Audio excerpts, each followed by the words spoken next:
Bonjour à tous, c'est Tambour Battant consacré cette semaine de l'hypermarché à l'hyperclient, un basculement sociétal. Alors avec Marie-Christine Vénère, nous recevons Didier Presse. Bonsoir. Bonsoir. Didier Presse, cette émission a été préparée en relation étroite avec l'Institut des Transitions et vous participez à une commission de l'Institut des Transitions qui a travaillé sur ce thème de l'hypermarché à l'hyperclient et qui a qualifié cela de basculement sociétal. Alors vous êtes directeur général de Lame de Fond, vous avez développé ce qu'on appelle le New Business, un marketing opérationnel. Je prononce tous ces mots sans très bien savoir tout ce que ça veut dire, vous allez beaucoup m'aider.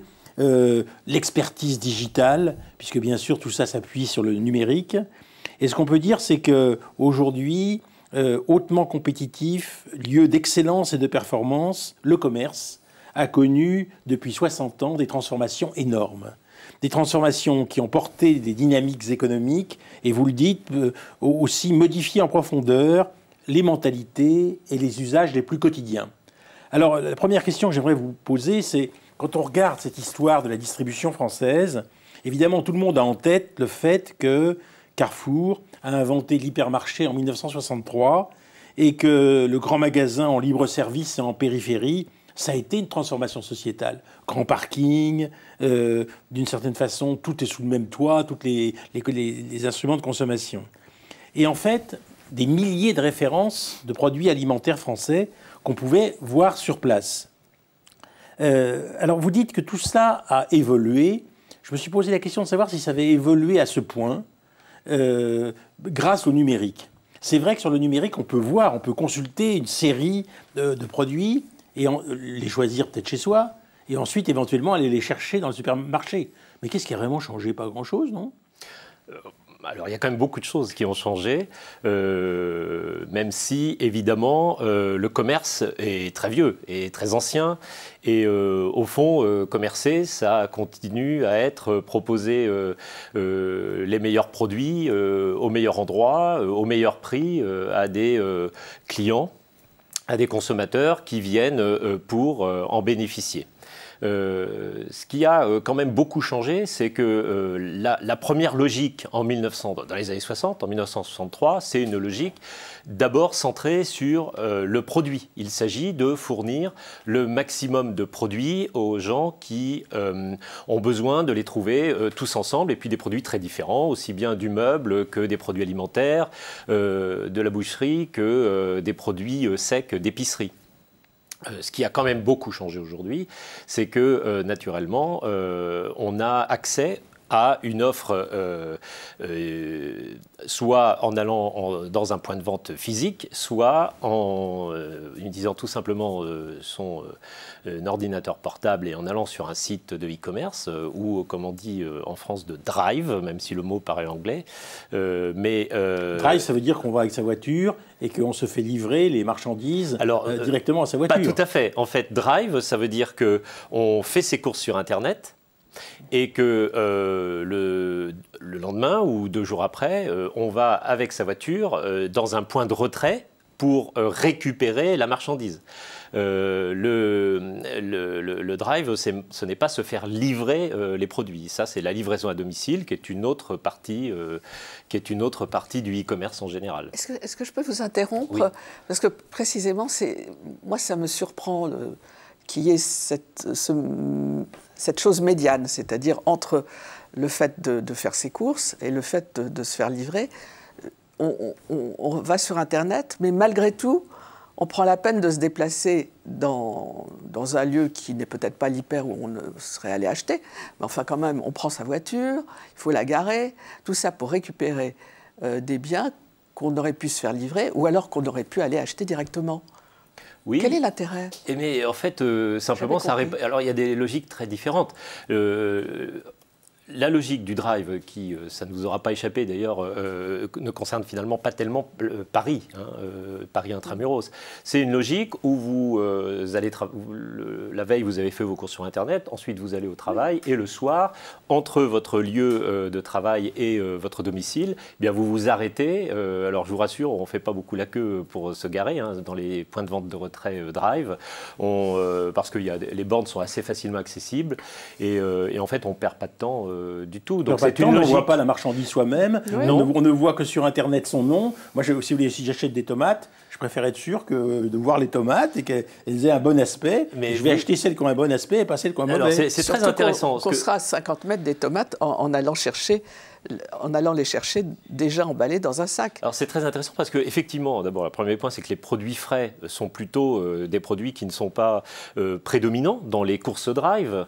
Dans les courses drive, qu'est-ce qu'on va trouver? On va trouver des produits volumineux, très lourds à porter, ou ceux qu'on peut assez facilement prévoir et qui sont d'un achat assez régulier. Mais évidemment, les tomates, on peut avoir envie de préférer les toucher, voire même d'avoir un contact. Je reviens sur la boucherie et l'idée du boucher, mais la compétence du boucher, elle est essentielle si on veut bien se faire conseiller dans un magasin, qu'il soit un supermarché ou un hypermarché ou un magasin de proximité. Et donc, ça veut dire aussi autre chose, c'est-à-dire que finalement, il y a de la place pour des besoins très différents. L'hypermarché, c'est du libre service et il répond à un besoin de gain de temps, tout sur le même toit, comme vous le disiez. Mais aujourd'hui, on peut aller en hypermarché ou en supermarché pour choisir ses tomates ou son melon en se faisant conseiller. Mais on peut aussi en se faisant conseiller, vous allez avoir du mal. Hein. Je vais vous dire, si vous allez dans un hypermarché, si vous trouvez quelqu'un qui vous conseille bien pour acheter un melon, je vous paye des nefs. Là. Ah ouais. En tout cas, c'est le projet d'un certain nombre d'enseignes de distribution d'être meilleurs dans ce domaine. Non, très souvent, on n'a personne qui vous conseille. Alors peut-être que je suis un hyper client déçu. Oui, alors voilà, vous êtes peut-être un hyper client déçu. Mais la réalité, c'est que quand on fait ses courses en drive, on a avant tout des attentes en termes des attentes très pragmatiques, en termes de praticité et de gain de temps, finalement pour, d'une certaine façon, utiliser ses samedis à faire autre chose qu'à être en magasin. Mais en réalité, ce qu'il faut bien voir aujourd'hui, c'est que le consommateur ou l'hyper client dont on parlait, il a pris le pouvoir sur sa consommation. Il a à sa disposition énormément d'informations en un clic. Il y a une formidable ubiquité et gratuité des informations avant de faire ses courses. Et il a aussi à sa disposition un très grand nombre d'outils pour raconter des choses sur l'expérience qu'il a eue quand il a acheté, dire s'il est content, pas content. Et d'ailleurs, son pouvoir de nuisance est important. Et face à cet hyper-client, il y a évidemment une fragmentation de l'offre de distribution et de l'offre commerciale. Et, et finalement, tout le monde a sa place. Simplement, il faut se réinventer. L'hypermarché, lui aussi, se digitalise. Dans l'hypermarché, aujourd'hui, on peut apprécier, quand on a acheté un vélo, par exemple, d'avoir sur Internet, d'avoir une capacité à parler de quelqu'un qui sait qu'on a acheté dans la même enseigne. Vous allez ensuite dans le magasin, vous êtes content de savoir, de trouver un vendeur qui a bien repéré que vous avez acheté votre vélo dans cette enseigne et s'il y a le moindre problème, qui est capable de suivre toutes les informations du début jusqu'à la fin. Écoutez, franchement, je ne sais pas si ça atteint la France, dont vous êtes en train de parler, mais moi je ne vois pas pour l'instant dans la vie pratique un client servi de cette façon. C'est la raison pour laquelle je voulais vous interroger sur le concept d'hyper-client. Parce que sans doute, je n'ai pas très bien compris. J'ai lu tout ce que vous avez écrit sur le sujet. Et je dois vous dire que c'est vrai qu'il y a eu une révolution le 27 juillet 1967. Ceux qui nous écoutent et qui sont jeunes vont être sidérés. C'était le premier distributeur de billets installé à Londres. Ça, c'est vrai. Révolution financière par rapport à la manière de toucher de l'argent. C'est vrai que ensuite, il y a une évolution de la monétique. Je veux bien entendre tout ça. Qui a favorisé l'évolution du commerce. Oui, d'accord. Mais je ne vois pas en quoi ça a favorisé l'hyper-client. Et c'est ça qui me gêne. Que par exemple, il y a maintenant l'agriculture biologique avec un logo AB, etc. Tout ça, j'entends bien, avec une cohérence incontestable. J'entends bien tout ça. Mais ça, je trouve que c'est une évolution des modes de distribution et donc une évolution peut-être des motivations de consommation. Mais qu'est-ce que c'est que l'hyper-client ? L'hyper-client, ça veut dire que c'est quelqu'un qui est pris, si je vous ai bien compris, peut-être j'ai mal compris, c'est quelqu'un qu'on va prendre depuis le début de son achat jusqu'éventuellement à d'autres achats, pour essayer, au fond, d'avoir une continuité d'achat, de garder ce client. Mais je ne vois pas en quoi il est hyper-client. Alors, peut-être que le mot est mal choisi. Simplement, l'hyper-client finalement, c'est comme l'hypermarché, c'est-à-dire un marché, mais puissance 10 ou encore plus puissant. L'hyperclient, c'est le client qui est plus puissant. Et, en quoi il est puissant? Il est puissant parce qu'il est capable d'arriver face aux commerçants avec beaucoup plus d'informations qu'avant. Beaucoup plus de recommandations qu'avant, parce qu'il aura partagé sur les réseaux sociaux des informations sur tel ou tel produit. Je vais continuer avec l'achat du vélo. Avec l'achat du vélo, hier, j'avais éventuellement des amis qui m'auraient pu me renseigner, qui auraient pu me renseigner, mais je peux aujourd'hui partager énormément d'informations sur les sites internet consacrés au vélo, ou les forums des passionnés de vélo, ou sur Facebook avec des amis qui ont déjà acheté une marque ou qui pratiquent eux-mêmes le vélo. Donc, si vous voulez, avant d'aller en magasin, j'ai déjà une capacité, alors je ne sais pas si on peut dire plus puissant, mais en tout cas plus informé, mieux informé aussi, avant de se rendre en point de vente. Ensuite, on est aussi dans une situation d'être un hyper client parce qu'on maîtrise mieux la capacité de choisir sur le prix.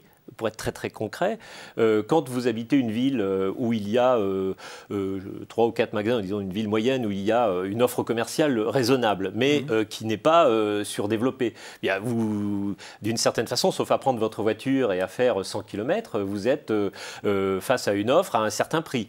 Aujourd'hui, le développement du e-commerce a quand même permis d'accéder à des prix qui peuvent être plus intéressants localement.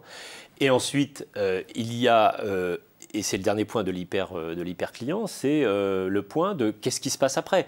Moi, j'ai connu toute une époque. Il est suivi à la trace. Non, c'est pas ça que je veux dire. Ce que je veux dire, c'est que si on se met du point de vue du client, quand on sort d'une expérience commerciale et qu'on a été conseillé et bien conseillé ou mal conseillé, on a aujourd'hui la capacité à en parler autour de soi et à faire le succès d'une très bonne expérience ou d'un très bon vendeur ou d'une offre qui est super. Et on peut aussi dire, attention, dans la même ville, il y a une offre qui est meilleure, il y a un magasin qui sert mieux ses clients ou qui a une appréhension qui est meilleure des choses. Christine Wenner. Oui, là, vous nous racontez une histoire de bisounours, hein, parce que l'hyper-client, c'est aussi la mort du micro-magasin. Quand vous dites que si on n'est pas content dans un magasin d'une petite ville, on va sur Internet, ça veut dire que ce magasin, au bout de quelques mois, il ferme. Et tout à l'heure, quand vous parlez lié de révolution sociétale avec les hypermarchés en périphérie, on aurait pu aussi parler de révolution urbanistique, parce que ces villes moyennes qui n'ont plus de commerce en centre-ville, elles meurent, elles crèvent. Les gens s'en vont, ils vont habiter dans des zones suburbaines, avec tous les problèmes sociaux, éventuellement de petite criminalité que ça engendre. Oui. Et voilà ce que c'est l'hypermarché, l'hyperclient et tout ce que vous nous racontez. Ça a une face sombre. Et cette face sombre, elle est très, très, très importante et beaucoup plus délétère que l'avantage qu'on peut avoir de payer 10% de moins son vélo. Voilà. J'étais très étonné que dans vos écrits, Didier Presse, vous ne reveniez pas sur cette évolution qui m'a beaucoup surpris et plutôt séduit, qui consiste, par exemple pour Carrefour, prenons Carrefour, qui a été le roi des hyper, comme vous le racontez très bien, le roi des hypermarchés, mais qui aujourd'hui revient à l'intérieur de la ville. Et Marie-Christine et moi, par exemple, on est assez contents de trouver un petit Carrefour à l'intérieur de la ville. On est des petits vieux, on est contents de trouver des petits marchés. De trouver tout près un petit Carrefour comme ça où on peut voir les choses et on sait. Donc c'est plutôt l'évolution inverse. Alors peut-être qu'on n'est pas hyper clients nous, mais on est trop vieux. Non, pas du tout. Vous êtes hyper clients aussi, mais parce que comme on l'évoquait tout à l'heure, il y a des tendances qui coexistent. Il y a à la fois le développement d'une activité e-commerce ou drive dont on parlait, à la fois l'hypermarché ou le supermarché se digitalise et en tout cas il apporte de nouveaux services, mais il se réinvente en fait, il se réinvente et en même temps le circuit qu'on appelle de proximité, hein, c'est-à-dire au plus près des centres-villes et des territoires, se porte aussi très bien.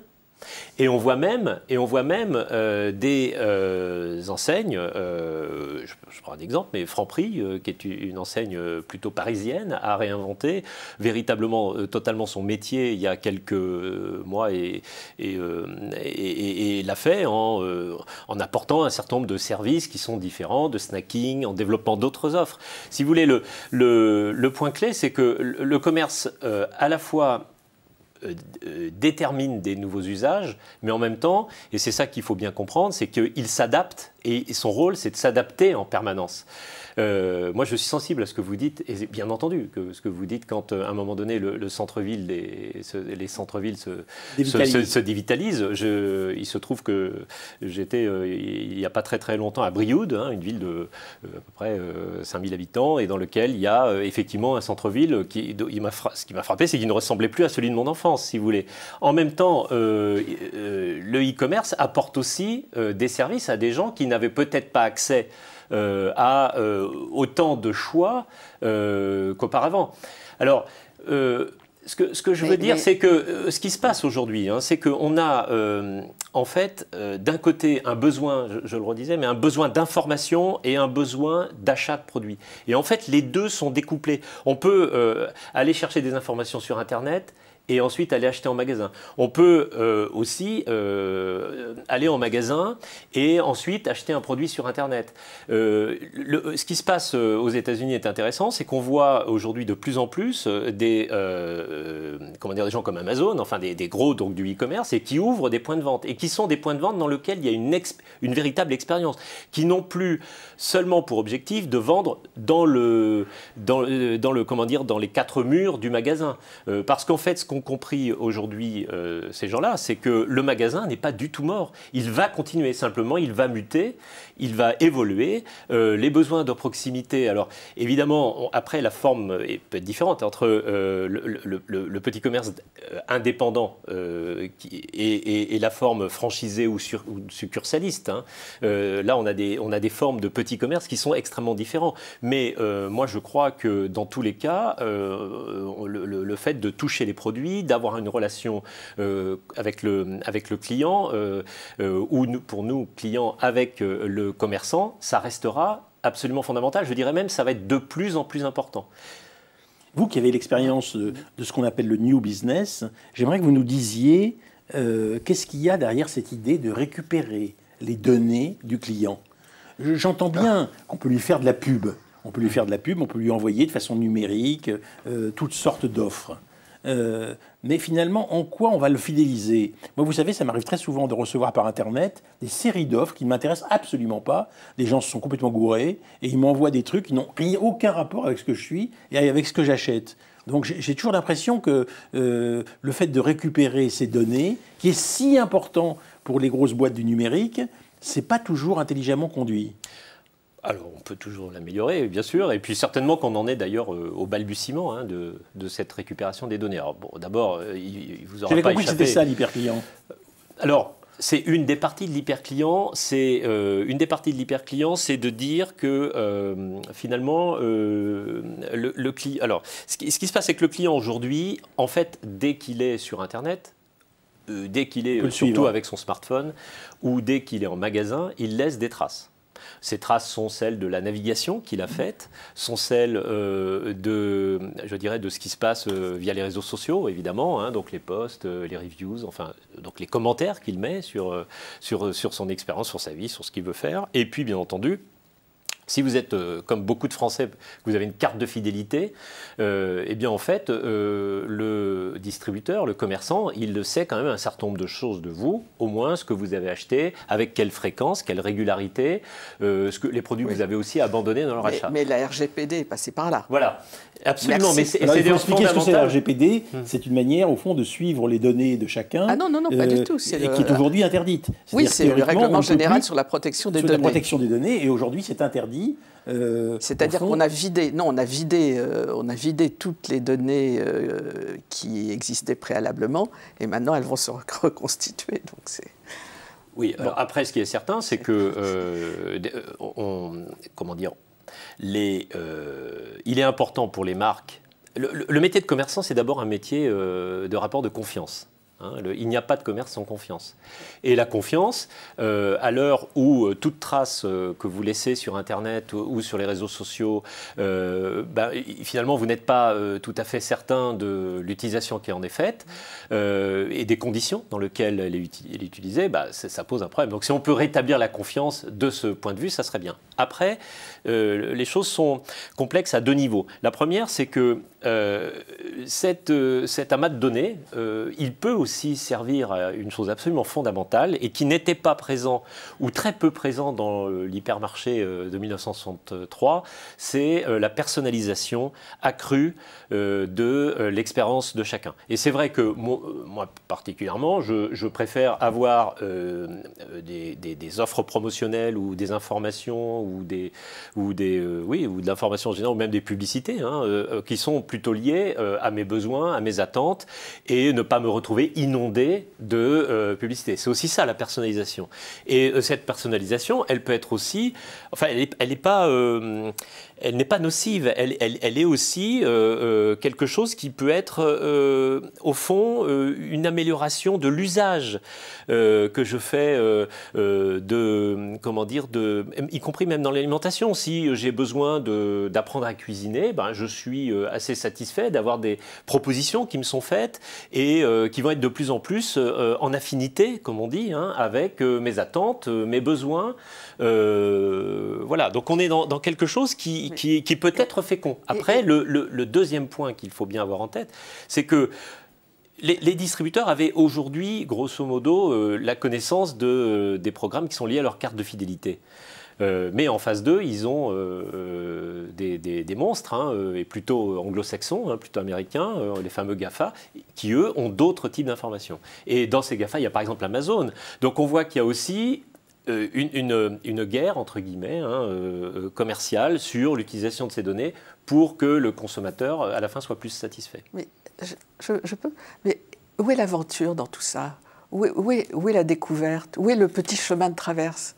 Quand vous faites une randonnée, ce qui est sympa, c'est de s'écarter des sentiers battus. Si on ne vous adresse que des promotions ou des informations qui correspondent à votre profil, et sachant que vous avez été profilé sur 100 critères, vous n'évoluez pas, vous ne changez pas, vous ne découvrez pas. Vous n'allez pas à l'aventure. C'est une vie d'une tristesse infinie. C'est pas toute la vie, c'est que celle qui est consacrée à... C'est une partie de la vie, Oui, c'est une partie de sa vie, c'est la vie comme ça. Une ménagère de plus de 60 ans. Je suis d'accord, d'ailleurs, ce qu'on appelle l'impulsion, c'est-à-dire faire découvrir ou l'innovation, ça fait partie des grands enjeux, évidemment, du commerce de demain, parce qu'il y a un risque, et vous avez tout à fait raison, plus on personnalise et moins on crée, on laisse la possibilité de ces petits accidents qui font tout le sel de la vie, et y compris de la vie du commerce, qui sont le coup de foudre, l'imprévu, et puis aussi le fait il ne faut jamais oublier aussi qu'il y a une dimension extrêmement familiale dans le commerce. Je ne fais pas seulement mes courses pour moi, je les fais aussi pour ma famille, pour mes enfants, quand je suis un père ou une mère de famille qui se retrouve à faire ses courses. Donc ça, c'est fondamental.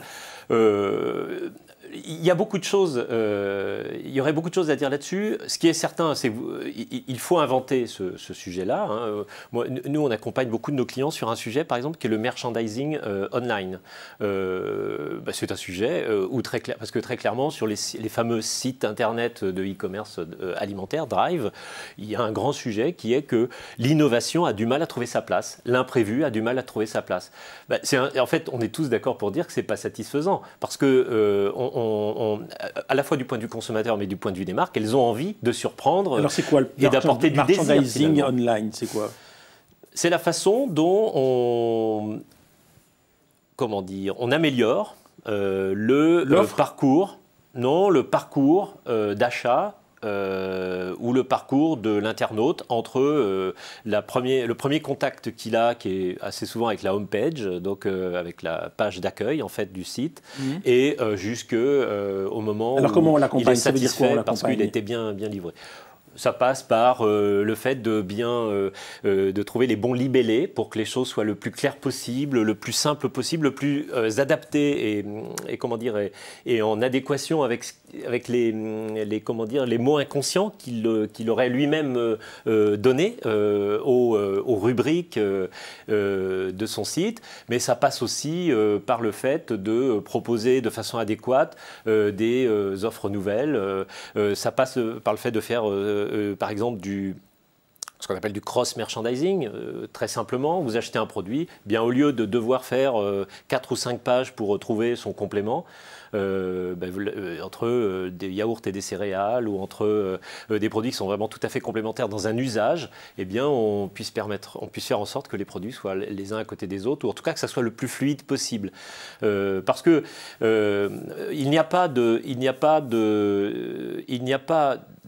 client, et c'est aussi ça l'hyper-client, il n'y a pas de client qui soit mécontent, qui fasse, qui soit quelque chose dont on peut se satisfaire. Quand on fait ses courses aujourd'hui en magasin, il y a beaucoup de ce qu'on appelle des irritants. Le fait, par exemple, de faire 15 minutes la queue en hypermarché, ça c'est un des legs finalement de l'hypermarché, de cette grosse machine de libre-service. Je vais vous donner un exemple, moi. Quand je mets les fruits dans un sac en plastique, qui théoriquement est interdit, donc il n'est pas en plastique, mais maintenant il est encore en plastique ou en quasi-plastique, mais je mets mes fruits dedans, j'ai toujours beaucoup de mal à ouvrir le truc. C'est un irritant. C'est ça. Donc voilà, un irritant. Voilà, je suis irrité. Parce que je vous ai lu parlant des irritants. Je me suis interrogé sur ce que ça voulait dire. Et là, je me dis, voilà, bon, c'est vrai, c'est très difficile à ouvrir. Qu'est-ce que vous allez faire pour faire tomber cet irritant ? Alors, dans votre cas précis, j'en sais rien. Il faudrait passer une étude. Mais non, pas du tout. Non. Mais mon rôle, c'est. Puis j'ai pas de clients dans cet univers particulièrement du libre-service de fruits et légumes. Mais c'est de toute façon un sujet pour tout le monde. C'est-à-dire, c'est un sujet pour les marques, c'est un sujet pour le consommateur qui peut aussi participer et donner des idées, parce qu'on est tous finalement concernés. Non, moi, je vous donne une idée. Il vaut mieux aller chez le type d'en bas. Et je lui dis, il me connaît, il m'ouvre le sac, il me le fait. C'est très bien. Oui, tout à fait. Là, il y a un service qui est rendu, là. Mais exactement. Mais il y a des irritants dans le e-commerce, il y a des irritants dans le commerce traditionnel. C'est-à-dire qu'il y a beaucoup de choses qui pourraient être faites, soit pour les supprimer, soit pour améliorer ce que vous appelez l'aventure, c'est-à-dire la satisfaction, l'innovation, et puis finalement aussi le plaisir. Parce que, et là on en revient au tout début de l'intervention et de ce que vous disiez, c'est-à-dire que en fait le commerce existe depuis très très longtemps, et dans le commerce il y a toujours eu l'idée d'un jeu, l'idée de plaisir, l'idée aussi de tenter sa chance, dans les promotions par exemple, voilà, il y a un peu on profite des bons plans, enfin tout ça est important, et il ne faut pas voir le digital comme étant uniquement une façon je dirais, de rationaliser. Au contraire, moi je crois qu'au contraire, il laisse plus de place, et en tout cas il laisse toute sa place au jeu, à l'aspect ludique du commerce, et voire même il le renforce. Il y est presque que le digital ait transformé l'information, la pratique, disons, consommatrice. Moi je veux bien l'entendre. Et je crois qu'effectivement c'est quelque chose de neuf et dans le rapport à la consommation. Mais là où, si vous voulez, je reste sceptique, c'est qu'à partir de là, on nous dise, eh bien maintenant, on est au règne de l'hyper-client. Moi, j'ai l'impression que le rapport des forces entre l'hyper-client et le distributeur, que ce soit un hyper ou pas, il a toujours été en train de bouger et difficile à saisir. Et il bouge d'un moment à un autre, il est déséquilibré, équilibré, ça dépend des moments, ça dépend des périodes, etc. Or, si vous voulez, c'est peut-être ça qu'il faudrait tenter de cerner. C'est comment s'organise la prise de pouvoir, soit du distributeur, soit du consommateur. Or, j'ai l'impression que des théories fumeuses, plus ou moins fumeuses, s'élaborent sur le sujet, mais qu'on n'a aucun concept abstrait susceptible de rendre compte d'une véritable évolution décisive en dehors du passage au numérique. C'est possible. C'est possible. Nous, on accompagne des marques qui ont affaire à la distribution. Ce qui est certain, c'est que les choses sont en plein bouleversement. Pendant très longtemps, on a finalement, pendant une dizaine d'années ou une quinzaine d'années, le commerce a créé une activité e-commerçante ou e-marchande à côté. en se disant de toute façon ça ne change rien à ce que je fais d'habitude et à la façon dont je travaille. On voit bien aujourd'hui que ça touche le cœur même du métier. Moi, franchement, ce que j'observe aujourd'hui, c'est qu'il y a plutôt de la part de tous les acteurs de ce métier-là, de la part des marques, de la part des fabricants, des industriels, des commerçants, des distributeurs, des enseignes. C'est aussi vrai de la part aussi des groupements de consommateurs, l'envie finalement de trouver un nouvel équilibre, un nouveau point d'équilibre qui prenne compte de toutes les modifications et de toutes les évolutions de ce marché qui sont importantes. Merci Didier Presse.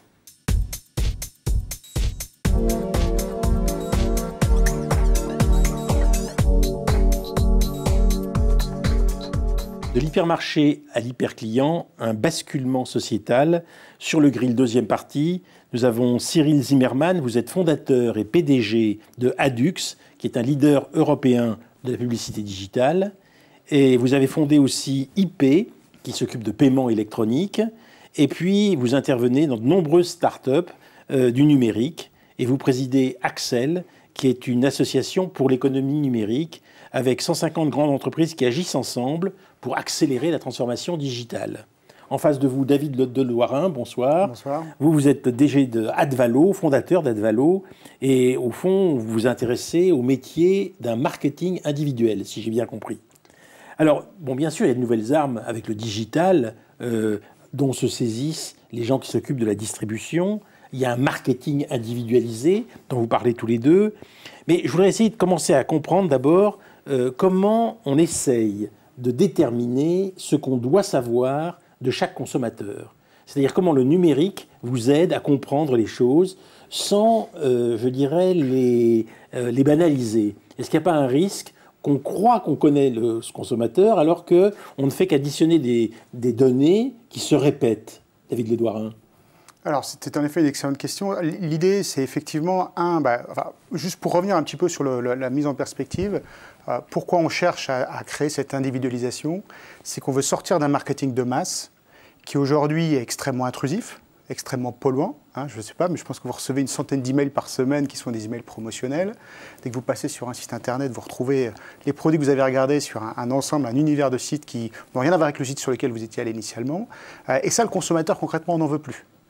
Il a envie de sortir de ce marketing de masse qui ne lui convient pas. Et donc tout l'enjeu, c'est justement d'être capable... Alors c'est ce pourquoi la GDPR a été mise en place. Elle donne maintenant un droit... La GDPR donc le règlement général sur la protection des données, le règlement européen, qui est entré en vigueur la semaine dernière, et qui donne une obligation à l'ensemble des enseignes, très clairement de collecter le consentement de l'utilisateur et d'expliciter l'usage des données qui pourraient être collectées, l'usage des données qui en seront faites. Okay. Donc l'idée, c'est effectivement de collecter des données avec le consentement de cet utilisateur pour pouvoir avoir effectivement une forme d'intimité, une meilleure compréhension de ce qui peut l'intéresser et donc diminuer finalement le nombre de communications, mais chercher à avoir une communication qui va être plus pertinente. Pour répondre plus précisément à votre question, effectivement, on peut tout à fait au départ inférer sur quelques données, se dire, tiens, peut-être que Cyril, il aime, j'en sais rien, il aime le kitesurf, par exemple. Mais finalement, on va se rendre compte qu'à travers diverses communications, il n'aime pas forcément que ça, il aime aussi d'autres choses. Donc, c'est jamais un élément stable, on est toujours dans quelque chose qui est mouvant. On va partir d'un certain niveau de données, et puis ensuite, les interactions de l'utilisateur vont nous donner d'autres informations qui vont faire évoluer justement la compréhension de cet utilisateur. Alors on comprend comment, quand on a acheté un certain nombre de choses, on vous repropose des choses dans le même domaine. C'est un peu ça que permet le numérique. Mais déjà avant, quand j'avais acheté un certain nombre de choses dans un magasin, je retournais à cet endroit-là parce que je savais qu'il me plaît. Je vais vous prendre un exemple. Il y a quelques séries que j'aime bien acheter. Quand j'ai vu que les magasins qui avaient ces séries, eh bien je vais les acheter, ces séries, toujours au même endroit. C'est un peu la même chose. Le numérique n'a pas changé grand-chose, sinon qu'il a amélioré cette possibilité en donnant à chacun, au fond, la chance de pouvoir le faire depuis chez lui. Je suis assez d'accord. Le numérique n'a pas changé grand-chose, ça a amélioré les choses. Et quand le numérique est couronné de succès, c'est qu'il réutilise en fait des recettes qui ont été éprouvées par le bon sens et par les usages. Le covoiturage, ce n'est pas une idée neuve, mais elle a été rénovée par la technologie. Et ce dont vous parlez en fait, dans le marketing, le fait de communiquer à quelqu'un en fonction de ce qu'il a fait, ce n'est pas une idée neuve non plus, mais c'est quelque chose qui est rénové par la technologie. Après, dans notre univers, je pense qu'il y a 3 réponses possibles à votre question initiale. Il y a ce que la technologie permet de faire, et elle permet de faire les choses peut-être mieux ou dans plus de finesse, avec plus de durée, avec plus d'efficacité, plus de rentabilité. Il y a une part d'exagération de ce que la promesse technologique peut permettre de faire. Ça ne vous a pas échappé qu'on est dans un univers très entrepreneurial où la promesse, c'est la création de valeur de demain. Et puis après, il y en a une autre, et puis après, il y en a une autre. Donc là, il y a toujours une partie d'inconnu. On essaye tous de créer, en fait, et de rattraper la promesse d'hier. Et puis, le troisième sujet, c'est l'utilisateur. C'est qu'à un moment donné, en fait, il réagit. Il réagit en disant, mais finalement, je n'ai pas envie que vous sachiez autant de choses que moi. Et finalement, je n'ai pas une détermination quasiment marxiste en fait de ce que j'aime, de ce que j'aime pas, de ce que je consomme, de ce que je consomme pas. Et ça s'est fait assez simplement il y a quelques années avec l'utilisation des adblocks qui ont coupé les publicités sur un certain nombre de sites parce que l'utilisateur en avait assez de voir des publicités ciblées plus ou moins bien, qui répondait en fait à son comportement passé. Et puis, au fait, si l'Europe en fait est une grande démocratie, ben, le RGPD, au fait, dont tu parlais tout à l'heure, est aussi une émanation du Parlement européen. Donc, c'est un outil qui vient d'un débat démocratique, qui est de dire on va calmer le jeu et on va arrêter et on va protéger l'utilisateur. Voilà. Et c'est pas une démarche en fait du législateur qui décide de protéger l'utilisateur, c'est le législateur qui écoute l'utilisateur, qui dit bon, on va quand même réguler. Quand on parle de relations personnelles, est-ce que vous ne croyez pas qu'on exagère un peu? Alors j'ai compris que c'était votre dada, monsieur Le Douarin, la relation personnelle. Franchement, moi je ne me vois pas avoir de relation personnelle avec les sociétés de distribution auxquelles je m'adresse. Mais peut-être je me trompe. Alors, je pense que c'est effectivement, en tout cas, chacun va se sentir plus ou moins personnellement impliqué avec une marque. On voit très bien les aficionados d'Apple qui se lèvent très très tôt le matin pour aller acheter le dernier Apple. On peut aimer, pas aimer, peu importe. Mais en tout cas, c'est un élément de société dont il faut prendre acte. Il y a des gens qui sont fans d'une marque et qui vont entretenir une vraie relation avec cette marque, qui sont parfois ses propres ambassadeurs. Beaucoup de fans d'Apple sont devenus les employés d'Apple pour justement promouvoir auprès de leurs consommateurs et auprès des clients, promouvoir les outils d'Apple. Donc, pour certains, il y a une relation à la marque qui va se créer. Vous allez très loin. Vous écrivez que la data émotionnelle, il y a un marché de la détection d'émotions, d'analyse et de sentiments.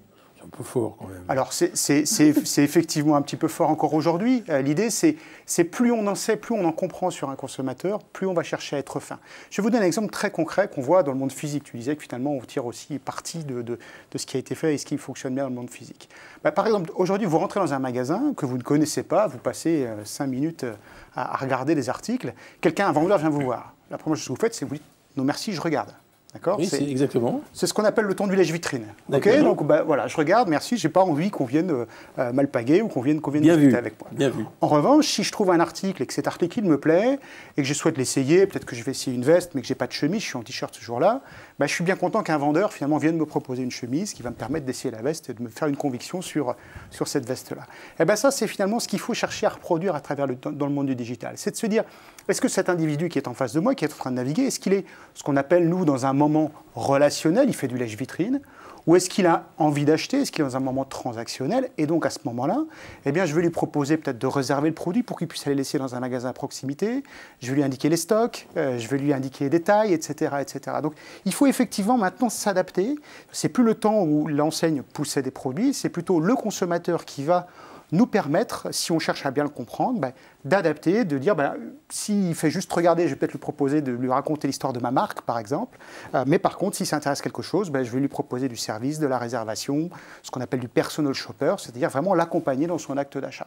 Donc ça, c'est certainement pas encore là, mais je pense que c'est un objectif qu'on peut se donner, c'est d'avoir, à travers la meilleure compréhension des besoins, des envies de ce consommateur, être capable de l'accompagner. Donc arrêter de faire beaucoup de choses que l'on fait aujourd'hui qui sont beaucoup trop intrusives, mais commencer à utiliser beaucoup de services qui sont déjà disponibles en magasin, mais qui ne sont pas forcément mis en avant de façon contextuelle et de façon pertinente. Monsieur Zimmermann, si je peux rajouter quelque chose. Je pense que, pour reprendre votre thème, en fait, qui est l'hyper-client ou le client roi, un des espaces en fait, de liberté et de valeur qu'on peut apporter au client, c'est aussi l'optionnalité, c'est-à-dire qu'il ait le choix. Ou alors la variété. Et je pense que la démarche en fait, d'hyper-personnalisation en fait, et de finesse du marketing ne doit pas être trop répétitive, sinon il y a un effet de lassitude qui se crée. Et je pense que, et j'ai été à fond dans ce que tu disais en fait, pendant 15 ans, et je ne suis pas un militant libertaire en fait, ou libertarien, donc je suis plutôt en, fait, en train de me dire que pour sauver l'activité collective que je représente en tant que publicitaire, il faut savoir lever le pied et doser les choses. C'est-à-dire qu'effectivement, il y a l'hyper-personnalisation qui peut rendre service. C'est ce que fait Amazon très bien et c'est pour ça qu'Amazon a autant de succès. Et de l'autre côté, il y a d'autres façons de véhiculer un message efficace qui est non pas savoir qui vous êtes, qui est-ce que vous avez consommé, qu'est-ce que vous avez fait avant de venir ici, mais de connaître le contexte dans lequel vous êtes. Le contexte éditorial, qu'est-ce qui est marqué sur la page, quelle est la thématique de la photo à côté de laquelle vous voyez la publicité, ou le contexte géographique, à quelle distance vous êtes d'un magasin. Si le but est vraiment de vous convaincre d'aller acheter quelque chose, il vaut mieux s'adresser à vous quand vous êtes en train de vous rapprocher d'un magasin. Et pour ça, je n'ai pas besoin de savoir qui vous consommez et qui vous êtes vraiment. J'agis juste en fonction d'un contexte. Et je pense qu'il ne faut pas perdre de vue que la balance entre les deux est probablement nécessaire pour qu'il y ait l'utilité, mais aussi une phase de respiration. Quand vous dites le contexte, ça veut dire comment vous l'apprenez le contexte? Vous l'apprenez par le numérique, par les conditions dans lesquelles je travaille, à un moment donné, que vous arrivez à cerner parce que mon travail laisse des traces. Non, aujourd'hui, je connais un certain contexte, pas tous les contextes, mais un certain contexte de votre consultation d'un site internet, parce que je ne vais pas analyser ce que vous avez fait avant ou ce que vous êtes en train de faire, mais je vais analyser le texte qui apparaît sur la page. Et je vais faire une analyse sémantique, ça va me donner probablement avec 90 ou 95% de sécurité, le thème des choses que vous êtes en train de regarder. Et de la même façon, je peux regarder la photo et analyser ce qu'il y a à l'intérieur de la photo et cibler une publicité en fonction de ce qui apparaît dans la photo. De l'autre côté, je peux savoir où vous êtes placé géographiquement, à l'intérieur d'une zone iris pour respecter l'environnement légal dans son maillage géographique. Et je peux savoir que vous êtes soit à 500 mètres d'un point de distribution, soit à 5 minutes de voiture, ce qui peut se révéler à 5 km d'un hypermarché. Et ça, c'est une information qu'en tant que marketeur, j'ai des raisons d'utiliser. Et ce n'est pas intrusif à votre égard, parce que ça ne me dit pas précisément où vous êtes, ça ne me dit pas précisément qui vous êtes.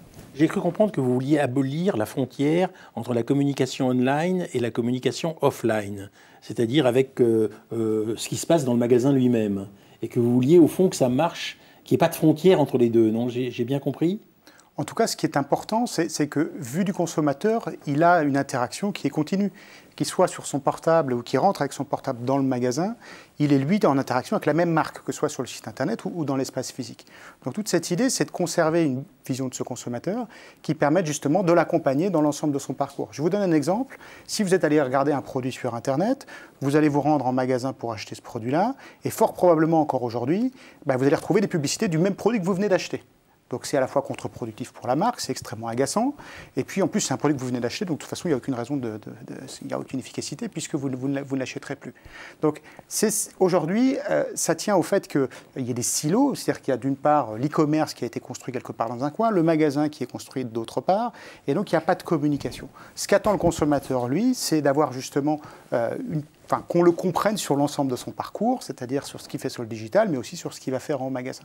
Et donc c'est ce qu'on dit, on cherche justement à faire en sorte que, vu du consommateur, ce soit une expérience, entre guillemets...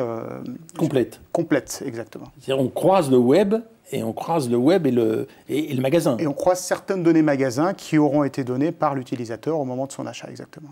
Oui, alors à ce moment-là, vous avez quand même une identification de ce que je suis, ne serait-ce que par mon mail, par mon numéro de téléphone, et vous avez la possibilité de m'envoyer des messages. Si vous avez donné votre consentement, oui, tout à fait, oui. On peut vous envoyer des messages. Mais ça se passe au niveau du marchand. C'est-à-dire qu'en fait, c'est le marchand, le commerce, l'hypermarché ou le site marchand qui collecte des informations sur vous et qui vous prévient que potentiellement, il peut avoir l'usage de cette information pour vous recontacter ou vous cibler sur un autre site internet. Il est forcé de me demander mon avis avant de me recontacter. Et ça, ce n'est pas une question de nouvelle régulation, ça a toujours été le cas. Et donc, en fait, si vous ne donnez pas cette autorisation, en fait, cette information ne sera jamais exploitée. C'est ça qu'on appelle les données personnelles. En tout cas, ce n'est pas votre personnalité, mais finalement, c'est un anglicisme qu'on parle de données personnelles, c'est personal data, et c'est effectivement les données qui sont suffisamment précises pour déterminer votre identité. J'ai cru comprendre que tout ça avait pour conséquence une transformation du métier de vendeur, et que le vendeur devait se former sur le numérique, être aussi bon sur le numérique qu'un consommateur, et de savoir exactement comment il fonctionne, et en même temps aguicheur sur le lieu du magasin. Je pense que c'est surtout sur le lieu physique que le travail reste à faire. Sur le numérique, si vous voulez, ça fait 20 ans qu'on travaille dessus. Au fur et à mesure qu'on est passé d'un modem à de la bande passante qui fait plus de bruit, on s'est rendu compte qu'on pouvait mettre de la vidéo, qu'on pouvait plein de choses, et que l'achat, finalement, est beaucoup plus sympathique si, en plus, il est personnalisé et que la livraison est à l'heure. En revanche, est-ce que vous avez vu beaucoup de changements à l'intérieur d'une librairie ? Moi, je veux bien qu'on dise que les libraires aujourd'hui souffrent d'Amazon, et c'est vrai. Et peut-être au fait qu'il y a des sujets de compétition, au fait, qui sont des vrais sujets de régulation. Mais en même temps, l'expérience en fait que vous avez dans une librairie, est-ce qu'elle n'aurait pas dû se renouveler depuis 20 ans, à l'heure où effectivement Amazon aujourd'hui est aussi puissant? Je pense qu'il y a ces sujets en fait d'expérience et d'accueil. Parce que là, vous touchez un point qui est très sensible chez moi. Je sais, c'est pour ça que je sens que je vais tout le temps en librairie. Alors donc, moi, ce qui me plaît en librairie, je vais vous dire, c'est le choix que j'ai physiquement de voir le livre. Alors que sur Amazon, si je cherche quelque chose sur un document précis, c'est vrai que je suis renseigné et donc je vais acheter sur Amazon. C'est basique. Voilà. Mais je ne sais pas ce qui est sorti le mois dernier avec Amazon, et tandis qu'avec une librairie, ce qui a plu aux libraires, etc., je le regarde, c'est classé dans des coins avec les nouveautés, hop, je cours aux nouveautés. Donc, à mon avis, c'est bien adapté. Il a très bien compris ce que je cherche. Oui, enfin, sauf qu'aujourd'hui, vous avez beaucoup de librairies où l'accueil, en fait, n'a pas changé depuis 20 ans, où les petites notices, en fait, résumées et les conseils du libraire, en fait, n'existent toujours pas, où vous n'avez pas d'endroit où vous pouviez, en fait, comme moi, je l'ai fait à dos chez la FNAC, en fait, j'allais chez la FNAC et je restais assis pendant une demi-heure à lire des bouquins pour regarder. Aujourd'hui, en fait, dans quelle librairie, en fait, il y a des espaces, en fait, où vous pouvez faire ça. Et c'est ça qu'il aurait fallu faire. Mais je parle des librairies pour vous embêter, parce que ça fait que ça vous embêterait que vous réagiriez. Non, mais on va le faire pour les banques. Pourquoi vous allez aller dans une agence bancaire alors que vous pouvez tout faire à partir d'une interface mobile? D'où la mort des agences bancaires. D'où le renouvellement nécessaire du contact que vous avez avec votre agent bancaire pour qu'il vous offre quelque chose. Le constat aujourd'hui, c'est qu'ils sont passés donc, de 80% d'actes faits dans l'agence bancaire à 16% d'actes faits dans l'agence bancaire. Donc effectivement, la question, c'est quel doit être le rôle de l'agence bancaire? Elle joue certainement à certains moments un rôle de réassurance, mais il faut identifier le pourquoi. On a vu dans un nombre de villes fleurir des agences bancaires partout qui n'avaient pas lieu d'être finalement. Donc il faut redonner une place, en tout cas il faut se poser la question et se dire quelle est l'utilité pour le consommateur d'une agence bancaire pour qu'il ait ou pas envie d'y aller. Alors qu'est-ce que vous répondez? Moi je vais répondre je vais répondre en disant aucune utilité. Eh bien, si... Moi, la seule type qui m'est utile, c'est que si j'avais, par le numérique, accès à un conseiller financier qui pouvait répondre à mes questions... Non, bon, c'est très... Alors là, ouais, vous n'êtes pas un consommateur de base comme moi. Très difficile d'avoir au téléphone. Il vous rappelle 3 jours après quand vous n'êtes pas là. C'est pas vrai. Ça ne se passe pas très bien du tout. Alors, il y a une dimension en fait, de relation à la clientèle pour des produits complexes, si on parle du monde de l'assurance ou de la finance, en fait, à mon avis, qui ne pourra pas être remplacé par des robots automatisés. Voilà. Les robots automatisés peuvent améliorer en fait, l'attente téléphonique que vous avez, qui est assez frustrante, pour rester poli. Et vous êtes poli, oui. Voilà, je suis très poli. Parce que j'aime les librairies aussi. Mais en revanche, en fait, il y a un certain nombre de choses pour lesquelles vous avez envie de discuter avec quelqu'un, vous avez envie d'avoir son avis, vous avez envie de savoir qu'il ne sait pas lui-même et qu'il va se renseigner. C'est ce que je dis, moi, en général, enfin un humain. Voilà. Je commence la communication, enfin un humain. Et donc, si on veut que le numérique soit efficace et qu'il aille de pair avec le physique, il faut que le physique se muscle un petit peu dans l'expérience en fait, relationnelle, alors qu'on a standardisé à l'extrême, on a fordisé totalement la démarche de la relation au client quand on est derrière un guichet. Et ça, c'est dommage. Alors voilà, est-ce que ça relève de votre compétence d'homme du marketing que vous êtes, que de vous interroger sur des agents qui sont dans ces entreprises et qui sont susceptibles d'être plus compétents et surtout de mieux écouter ceux qui sont en dialogue avec eux, qui sont les futurs consommateurs. Moi, je vais vous dire, ce qui me frappe en tant que consommateur lambda, c'est qu'on est toujours en face de quelqu'un qui ne vous écoute pas. Qui vous balance un truc, tout fait, tout stéréotypé, ou un discours. Moi, je l'entends en plus, le discours stéréotypé, parce que j'ai l'habitude du son, donc j'entends le discours stéréotypé, hop, je raccroche. Ça sert à rien, on ne peut pas avoir de rapport. Alors oui, pour répondre à votre question, puis après je laisserai la parole, mais je pense que ça fait partie de notre métier, parce que quand on discute avec des marques, que ce soit des marques de grande consommation, de constructeurs automobiles, de services bancaires ou assurances, en fait, ils ont, eux, un conflit d'intérêts ou une schizophrénie entre leurs canaux de diffusion de l'information et de vente habituelle et le numérique. Et si on ne leur apporte une réponse que sur le numérique en disant non mais attends le reste en fait c'est pas mon problème en fait et débrouille-toi avec ça, je suis pas sûr qu'on les fidélise et je suis pas sûr qu'on les incite à penser numérique sur le long terme. Donc oui, ça fait forcément partie de nos réflexions. Je pense qu'effectivement, ce qu'il faut, c'est être capable de comprendre les différents parcours clients. C'est-à-dire, on l'a évoqué dans la partie précédente, c'est de comprendre qu'en effet, les gens vont chercher beaucoup d'informations maintenant sur l'Internet et arrivent en expert en magasin. Par exemple, dans l'automobile, qui était un secteur traditionnellement dans lequel vous passiez 2, 3, 4 fois en concession, aujourd'hui, il y a à peu près 1,2 visites en concession avant l'achat automobile. Donc, qu'est-ce que ça veut dire? Ça veut dire que concrètement, les gens ont déjà pris leur décision sur le digital et viennent trouver une dernière réassurance auprès du vendeur ou potentiellement aller chercher une négociation de prix. En tout cas, ce qui va être important pour nous en de marketing et dans l'usage de la donnée, c'est d'expliquer en effet comment se construit la réflexion du consommateur pour faire en sorte que l'accueil, lorsque la personne arrive effectivement au point de vente, eh bien, il soit pertinent par rapport à ce que le consommateur a pu faire jusqu'ici. Donc on l'a, nous, pas mal travaillé, notamment avec des enseignes qui font de la vente, par exemple, de cuisine. Et pour le coup, on se rend bien compte qu'il y a 5 typologies de clients. Certains vont tout de suite, potentiellement, comme vous le feriez vous, tout de suite aller chercher un contact physique avec le vendeur. Et donc, ils vont à peine passer sur Internet, peut-être pour trouver l'adresse du magasin, mais vont tout de suite se rendre dans le magasin. Et d'autres vont avoir besoin, eux, de prendre le temps d'analyser, de configurer, de regarder des couleurs, etc. etc. Et lorsqu'ils se rendront en magasin, leur décision sera quasiment prise. Donc, il ne faut pas non plus se projeter dans les comportements des consommateurs. La donnée est là pour avoir un caractère explicatif, être capable de décrire différents parcours clients, et c'est ça qui va permettre aux distributeurs de s'adapter, de proposer quelque chose qui soit en phase avec les attentes du consommateur. Alors j'ai lu sous vos plumes qu'il y avait une recherche sur le plan logistique d'un magasin zéro stock. Alors j'aimerais que vous m'expliquiez pourquoi cette recherche de magasin zéro stock, parce que s'il y a zéro stock, moi, je suis pas à guichet. Alors, vous allez me dire que je suis une petite fraction de votre marché, mais moi, j'ai besoin de voir ce qu'il en est avant d'acheter quelque chose. Mais en quoi le stock vous rassure? Ah ben, ça me donne le choix. Vous ne consultez pas le stock en tant que consommateur? Si. Je consulte ce qu'on m'offre à voir. Et s'il y a zéro stock, on ne m'offre plus rien à voir. Ah bah si, on vous propose en fait ce qui est disponible, mais simplement vous avez juste en fait en stock l'ultra nécessaire pour livrer en fait ce qui est consommé dans l'heure ou dans les 2 heures qui viennent. Le stock en fait pour un commerçant aujourd'hui c'est de l'argent immobilisé, donc c'est potentiellement en fait une source de coûts et de pertes. Donc si vous diminuez le stock et que vous arrivez à zéro stock et que vous avez un flux d'approvisionnement entre l'entrepôt, le fabricant, l'entrepôt et le magasin final et vous qui raccourcit, effectivement le commerce en fait et l'argent circulent plus vite et donc il y a moins d'argent immobilisé et perdu pour le commerçant. Mais pour vous, en tant que consommateur, vous voyez le catalogue, vous voyez la devanture en fait. Il n'y a pas de risque qu'à un moment donné, par exemple, on est 3 à avoir commandé la même chose, toc, le produit n'est pas encore arrivé. Et c'est là où le numérique est utile parce qu'en fait, je vais reprendre en fait mon sabir de marketeur, en fait le big data dont vous avez entendu parler, je suis sûr que ça vous agace, mais c'est l'utilisation de données en fait très précises, résultant d'expériences à grande échelle pour que statistiquement, le nombre de cas que vous venez de décrire en fait se produise quasiment jamais. Et ça marche. D'accord. Je vais vous donner, on va rebondir sur cet exemple-là. Par exemple, dans le textile, historiquement, les enseignes textiles, il y a un moment donné où il y a la nouvelle collection de printemps qui arrive. Mais effectivement, entre le printemps à Lille au mois de mars et le printemps à Lille à Nice, il ne fait certainement pas les mêmes températures.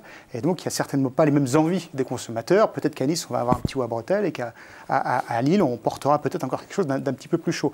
Et donc, le big data, à travers l'usage, ou à travers l'analyse des navigations des consommateurs de Lille et ceux de Nice, va permettre de dire il faut peut-être plutôt stocker ce type d'article à Nice et ce type d'article à Lille. Et peut-être que dans 15 jours, ce sera différent. Mais en tout cas, ça va lui permettre d'anticiper finalement une demande et donc d'être au plus près de l'attente du consommateur lorsqu'il se rendra en magasin pour avoir effectivement le bon produit avec le bon stock et la bonne taille qui va l'intéresser. Alors, vous évoquez souvent la révolution de la qualité du service. Par exemple, l'expérience client qui se transforme, Monoprix qui supprime l'attente en caisse. Et je voudrais essayer de vous interroger là-dessus parce que l'encaissement mobile avec Monopizy, par exemple, est-ce que ça vous paraît une révolution tellement décisive? C'est l'addition de petites choses qui fait qu'au global, la schizophrénie du consommateur est satisfaite. Et je reviendrai sur la schizophrénie. Donc oui, il n'y a rien de révolutionnaire. Je suis d'accord avec vous. Franchement, en fait, que je prenne 30 secondes pour taper mon code ou que j'ai une carte banque contact, j'ai gagné 30 secondes à la fin d'une journée, en fait, est-ce que c'est vraiment important? Non. Mais c'est l'addition de tout ça qui, à la fin, fait que je peux considérer, en fait, mon expérience de commande sur Amazon et celle, en fait, de l'achat en centre-ville et que les commerces dont vous parliez tout à l'heure avec votre collègue sur le fait qu'il y avait une dépopulation, une dévitalisation des centres-villes, est un sujet, en fait, sur lequel on peut revenir et peut-être qu'on peut repeupler les centres-villes parce que l'expérience va devenir plus agréable. Mais il faut juste avoir un discours clair par rapport à la schizophrénie du consommateur qui est il veut plus vite, moins cher et il veut son centre-ville. Il veut du digital et il veut du locavore. Il veut de l'écologie et il veut satisfaire tout ça quand même. Non, mais il faut juste en fait à un moment donné que les marques et que nous-mêmes, en fait, qui véhiculons leur message, soyons lucides par rapport au dosage de la satisfaction prioritaire du consommateur. Est-ce qu'il veut l'ultra-local, il veut retrouver sa tribu et sa tranquillité, en fait, et son usage ancestral, ou est-ce qu'il va l'ultra-rapidité, l'ultra-modernité, sachant que parfois les deux arrivent à se connecter et parfois c'est pas possible. Et alors, au fond, vous concoctez des équilibres un peu savants entre les deux pour pouvoir satisfaire et l'un et l'autre. Exactement, et c'est ce que j'essaye de retrouver en fait sous l'acronyme UX, utilisation, expérience utilisateur. C'est l'expérience utilisateur qui permet en fait de faire oublier la technologie, qui permet de retrouver des usages en fait traditionnels. Je parlais tout à l'heure quand on commençait du covoiturage, c'est exactement ça. C'est un usage non pas ancestral, mais en tout cas ancien, qui a été modernisé avec talent et qui fait qu'on a oublié que c'était quelque chose de traditionnel, mais qu'on s'y retrouve très bien parce que l'usage est simple et qu'il utilise en fait nos petites tablettes et nos petits smartphones. On est dans le marketing individuel, David Ledouarin? Alors, alors, quand on parle d'expérience, on peut être dans le marketing individuel. Ce marketing individuel, il peut amener de nouvelles expériences. Si on prend l'exemple d'une société américaine qui s'appelle Stitch Fix, excusez-moi, j'essaie de le dire correctement. Concrètement, c'est quoi? C'est de se dire, je prends un abonnement à un service qui va me livrer régulièrement. Alors, c'est moi qui vais décider de la fréquence, c'est moi qui vais décider du montant, mais qui va me livrer des vêtements, selon ma morphologie et selon, etc. Et puis, je vais recevoir une dizaine de choses. Je vais en choisir 2, je vais en renvoyer 3, etc., etc. Et donc, il faut aller à la poste pour renvoyer tout ça. Alors non, justement, ça c'est là on est aux États-Unis, donc on est dans un système où on n'a pas besoin de se retourner, on a besoin de retourner à la poste et de faire la queue et de faire la queue à la caisse. Mais l'idée c'est de se dire, finalement, on va utiliser et des stylistes et de l'intelligence artificielle qui va permettre de comprendre les envies du client, de lui faire découvrir des nouvelles choses, donc lui permettre de partir à l'aventure sur justement de nouveaux horizons en termes vestimentaires. Et donc, on va lui livrer comme ça des choses à découvrir, des choses à essayer. Et donc, c'est une nouvelle forme d'expérience utilisateur de cette façon-là. Donc, c'est l'abonnement, c'est le France Loisir, on va dire, du vêtement. Donc, encore une fois, on est sur de la logique traditionnelle, mais on est sur de l'essai, de la découverte. Et pour renvoyer ce que vous ne prenez pas? Et vous renvoyez ce que vous ne prenez pas et vous ne payez évidemment pas ce que et pour le renvoyer, vous faites quoi?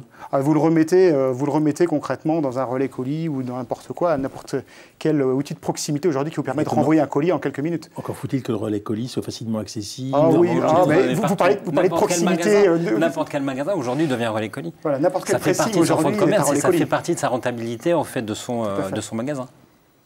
Parce que le plus souvent, l'expérience que j'ai eue des relais colis, moi, c'est que c'est difficile de garer à côté. C'est bien à 500 mètres de chez moi, mais à ce moment-là, compte tenu du fait qu'il s'agit d'objets... mais si vous voulez qu'on parle de la voiture, la circulation automobile en centre-ville, on peut en parler aussi. Non, mais je ne veux pas qu'on parle de la voiture, mais c'est difficile, en conséquence, d'aller chercher le... Non, vous avez dit tout à l'heure le besoin d'avoir de... La plupart des commerçants indépendants voient leur intérêt à devenir des points de distribution d'Amazon et consorts parce que ça rentabilise finalement leurs efforts d'investissement, leur salaire.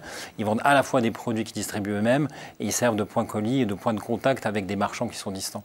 Et c'est assez complémentaire en réalité. Et il y en a partout. Et ça génère du trafic chez ces petits commerçants localement. Ça permet à des gens qui habitent à côté de découvrir aussi l'existence de ces petits commerçants, donc de les garder en pleine vitalité, ou en tout cas de leur redonner pour certains une certaine vitalité. Donc c'est justement s'appuyer sur ce tissu très très local que vous évoquiez tout à l'heure. Et puis grâce au digital, lui permettre de trouver une nouvelle rentabilité, ou en tout cas lui permettre de trouver un nouveau modèle économique. Merci à tous les deux, merci Cyril Zimmermann et David Ledouarin. Merci beaucoup.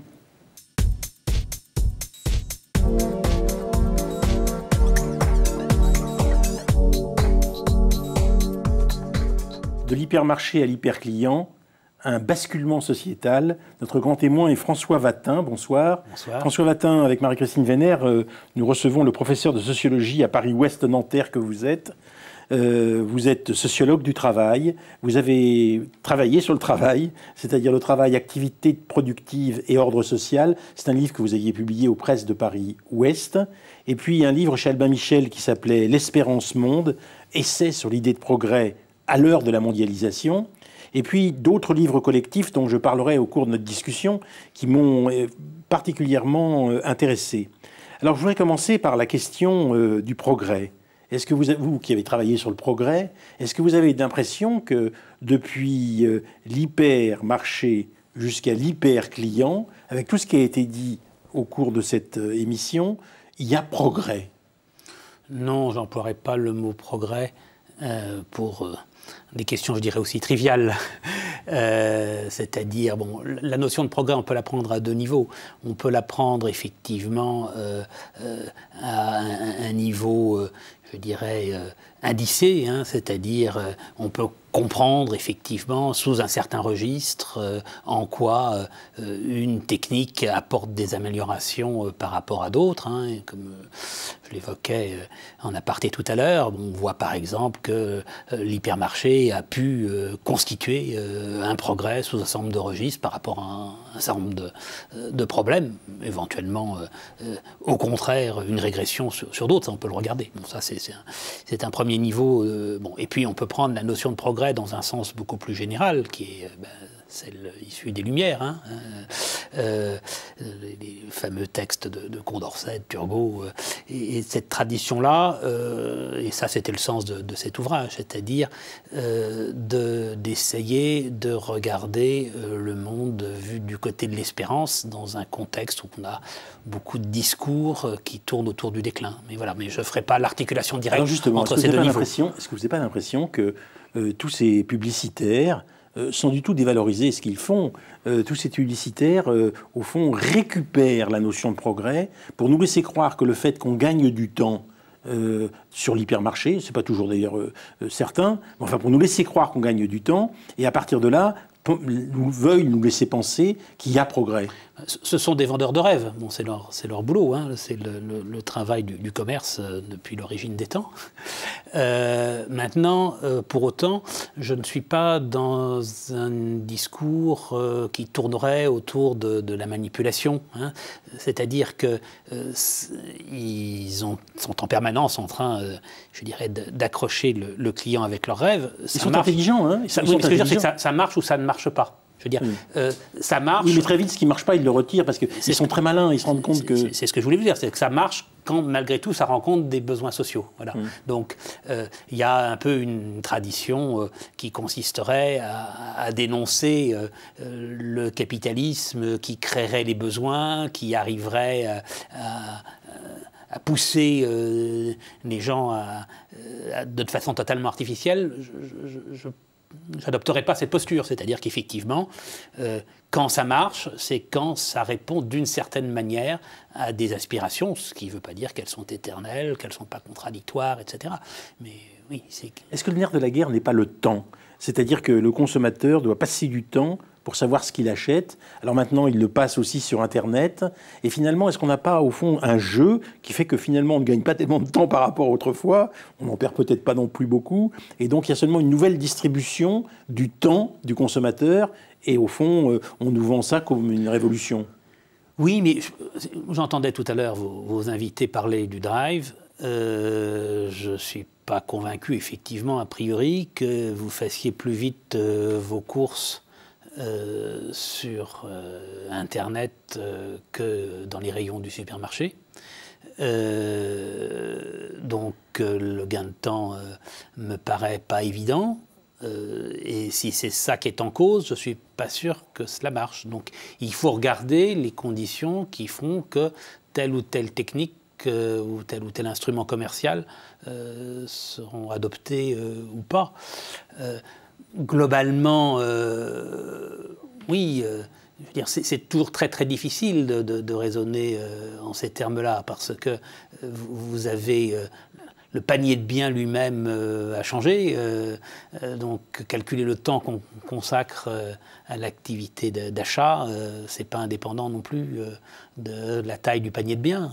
Est-ce que vous ne croyez pas que c'est très pertinent ce que disait Zimmerman tout à l'heure en parlant de la schizophrénie du consommateur ? C'est-à-dire qu'il veut à la fois gagner du temps, à la fois avoir la possibilité d'être capable de consulter le plus possible de données, à la fois être renseigné exactement, et qu'en fait, eux, ils font des équilibres entre tout ça, mais on a toujours fait des équilibres. Bien sûr, mais tout le monde a toujours voulu le beurre, l'argent du beurre et le sourire de la crémière.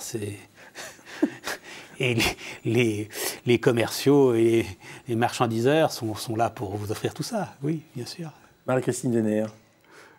Moi, je suis intéressée par la question que vous avez posée sur le temps, Antoine, parce que effectivement, c'est un marqueur de progrès, ne serait-ce que la diminution du temps de travail, qui est un marqueur du progrès civilisationnel. Mais je reviens à l'époque où faire ses courses, c'était un lieu de socialité. On allait au marché. Et au marché, on voyait des marchands. Et puis on voyait des commerces. On commérait, on échangeait. Alors, c'est complètement mort, tout ça. Non, pourquoi? Mais Pas du tout, au marché, c'est pas mort. Au marché, c'est pas mort. Mais ça dépend, Oui, mais ça dépend des jours et des conditions. enfin, Vous savez, moi, je me souviens... ça existe, mais les gens maintenant, les hypermarchés ont, Mais vous ont allez dans sur- le viseur les marchés traditionnels. Vous allez sur les marchés dans toutes les villes de France, ils sont toujours pleins, donc ça marche. Donc, mais vous avez les moments où, effectivement, vous éprouvez un certain plaisir à traîner et Oui, voilà, et d'autres moments au vide. où ce n'est pas le cas. Moi, très sincèrement, je n'ai pas un très bon souvenir du petit commerce traditionnel. Hein, je me souviens... effectivement, quand j'habitais Rennes, j'avais deux épiceries. L'une, c'était une petite dame charmante. L'autre, qui m'harponnait à chaque fois en me disant « Et du pain, il vous en reste du pain et mes pommes, là, elles sont belles, mes pommes ?» Bon, je veux dire, elle me harponnait autant que les gens qui me téléphonent pour me proposer des fenêtres à double vitrage ou je ne sais pas quoi. Donc, cette façon, je veux dire, ce rapport possiblement tendu entre le commerçant et le client, il n'est pas propre à ces formes-là. Hein. Non, je ne parlais pas seulement du rapport entre le commerçant et le client, mais entre les clients, entre eux. C'est-à-dire, c'était un lieu comme une maison de la culture, ou comme voilà, le marché, c'est un lieu où on se retrouve pour faire une activité commune et où on peut échanger des propos, on parle politique, on parle du temps qu'il fait, on parle de la rougeole du petit dernier. Mais pourquoi dire que ça aurait disparu? Et pourquoi dire qu'on le souhaiterait systématiquement? Les hypermarchés, les grandes surfaces, c'est l'inverse de ça. Ah, ça, c'est pas évident. Et le commerce sur Internet, c'est l'inverse de ça aussi, puisque c'est un solipsisme. Je suis face à moi-même, enfin, face à moi-même, plutôt face à mon écran, et je commande. Le commerce sur Internet, je suis d'accord avec vous. Par définition, vous êtes seul face à votre écran, sauf que peut-être, moi, c'est pas quelque chose que je pratique beaucoup, en tout cas pour le commerce ordinaire, bon. Mais qui vous dit que c'est pas quelque chose que vous faites en famille, qu'il n'y a pas tous les gamins autour, et t'achètes ça, maman, ben, j'en sais rien. Là, moi, j'ai pas fait d'études là-dessus, mais je veux dire, quand je pratique ce genre de choses, effectivement plus sur l'achat de livres, où je pratique les centrales hôtelières, des choses comme ça, c'est pas forcément non plus quelque chose que je fais seul. Hein. C'est souvent l'occasion d'un échange avec ma compagne. Bon. Et par ailleurs, encore une fois, les marchés n'ont pas disparu, ils sont plus vivaces que jamais, d'une certaine manière. Non. Et ils sont... Je ne sais pas comment vous vivez les choses, mais parfois j'ai envie d'y aller, et parfois j'ai pas envie d'y aller. Je ne suis pas unilatéral avec ça. Est-ce qu'on n'assiste pas à une transformation du marketing? Et là, au fond, on a eu in vivo des gens qui sont spécialisés dans le marketing et qui nous montrent les nouvelles techniques marketing, ce qui est très intéressant. Mais en même temps, est-ce que cet enrichissement du marketing, cette transformation du marketing, ne conduit pas à paralyser les transformations de la distribution? C'est-à-dire que la distribution reste comme elle était, et c'est le marketing qui change en utilisant le numérique, etc. On essaye effectivement de mieux vous suivre dans vos achats pour vous orienter. Est-ce que ça sera un succès? J'en suis pas vraiment convaincu. J'ai plutôt la même expérience que la vôtre, ce que vous disiez tout à l'heure, c'est-à-dire j'ai pas forcément l'impression que l'algorithme me comprend bien. Alors c'est peut-être parce que je ne suis pas standard, j'en sais rien, mais oui, il y a une volonté d'essayer de se saisir au mieux du consommateur pour faire de l'argent. Voilà, ça c'est absolument évident. Ce sur quoi j'insiste, c'est que le consommateur n'est pas forcément passif par rapport à ça. Donc ces gens-là essayent d'inventer les instruments, et puis c'est ce que nous en ferons, nous, individuellement et collectivement, qui en fera le succès ou l'échec. Je suis très étonné, je l'ai un tout petit peu dit dans la première partie de l'émission, par l'absence de concept autour de ces transformations marketing. Moi, je veux bien entendre qu'il y a toutes ces transformations marketing, mais comment se fait-il que un protagoniste de sciences humaines, comme vous, ne se soit pas saisi de cette situation pour essayer de conceptualiser ce qui est en train de se passer? Ce qui est en train de se passer, il y a quelque chose de neuf, incontestablement, qui est l'utilisation du numérique pour transformer le marketing. Et est-ce qu'il n'y a pas des concepts à trouver pour savoir ce qui se passe du point de vue de la transformation de la consommation à partir de là? Est-ce qu'il y a transformation de la consommation ou est-ce qu'il n'y a pas transformation de la consommation? Moi, je suis assez réservé par rapport à tout ce qui a été dit autour de la digitalisation, comme si c'était un concept social.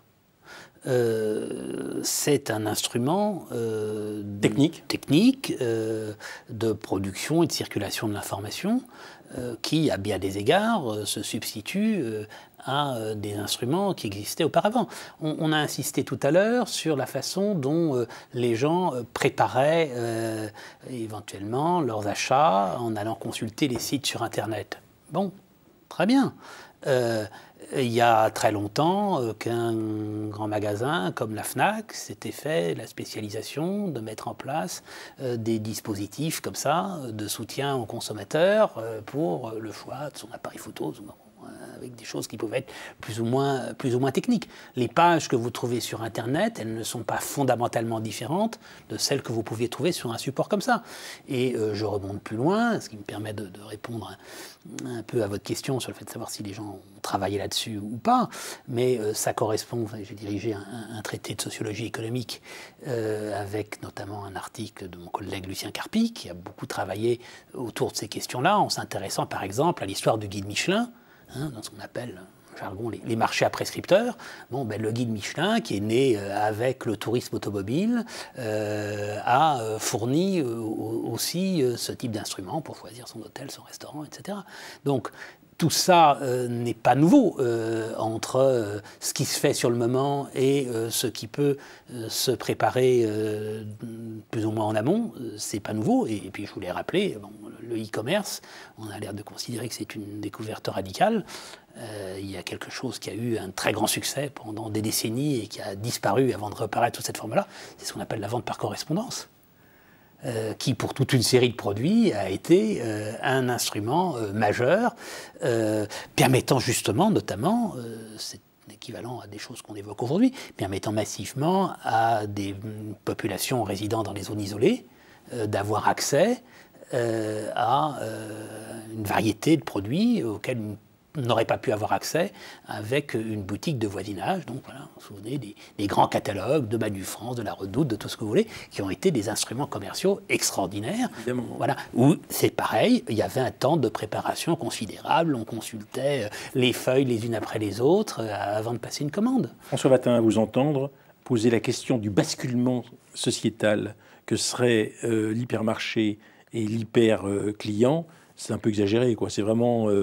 Il n'y a pas de basculement sociétal. Je ne pense absolument pas qu'il y ait un basculement sociétal. Vous avez des formes de commerce qui n'ont cessé de... Est-ce qu'on peut dire que c'est des transformations techniques, en fait? Il y a des instruments techniques qu'utilisent... je veux dire que, effectivement, le commerce ait utilisé cet instrument technique qui est le numérique, qui est Internet, c'est indiscutable. Mais...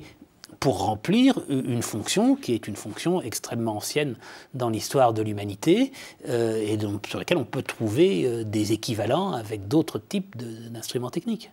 C'est-à-dire que vous voulez dire que ce sont des instruments qui ont toujours existé, mais qui se sont modernisés finalement. Au XVIIIe siècle, on savait que la boucherie sans eau, c'était mieux que la boucherie du pont. Parce qu'on l'avait entendu, alors que maintenant, c'est en regardant sur Internet qu'on sait qu'il vaut mieux aller à la boucherie du pont. Mais ça a toujours existé, ce genre d'information, sauf qu'elle est plus rapide, elle est peut-être plus performante parce qu'il y a plus de gens qui contribuent à la créer. Mais il n'y a rien de nouveau, effectivement, ce que dit Antoine. Ce que j'essaie de distinguer, c'est ce que j'appellerais un instrument social et un instrument technique. J'essaie de m'expliquer. Un catalogue, c'est un catalogue. qu'il soit imprimé sur le papier ou qu'il soit sur Internet, ça reste un catalogue. Voilà. Donc la fonction, ce que je veux dire, c'est que... Le catalogue est descriptif. Oui, non, mais ça c'était par rapport à une certaine délivrance. Il y a d'autres éléments. Mais ce que je veux dire, c'est que ce n'est pas Internet qui crée le catalogue. Donc on peut faire une histoire du catalogue en regardant comment ça apparaît à un moment donné, notamment son rôle très ancien dans la librairie, hein, l'importance du catalogue dans la vente par correspondance que j'évoquais, et puis la façon dont le catalogue va passer sur Internet. Donc il y a une logique sociale, vous voyez ce que je veux dire, qui est celle du catalogue, qui peut être pensée indépendamment des instruments matériels sur lequel ce catalogue se consulte. C'est pas prescriptif. Le catalogue n'est pas prescriptif. Il est descriptif. Oui, alors ça c'est compliqué. Il ne va pas uniquement être descriptif. Il va être... Non. On vous introduisez... Pour moi, un catalogue, il me dit, si vous achetez cette robe-là, elle est en tel tissu, de telle couleur, de telle taille. Mais elle ne me dit pas... on peut vous dire aussi... Elle est plus résistante que l'autre. Ah ben si, on peut vous dire... c'est pas la vertu, enfin, je sais pas, c'est pas la vertu d'un catalogue. Mais vous pouvez avoir une définition stricte de la dimension, je dirais, objective du catalogue, mais la rupture entre ce qui est objectif et ce qui est normatif dans cette matière-là, elle est difficile. On peut vous dire aussi, ce produit-là est celui qui a été plébiscité l'année dernière. On peut vous dire aussi, eh bien, sur ce produit, on vous fait une promotion. Donc, tous ces instruments-là qui visent à orienter vos choix, ils ne sont pas nés avec Internet.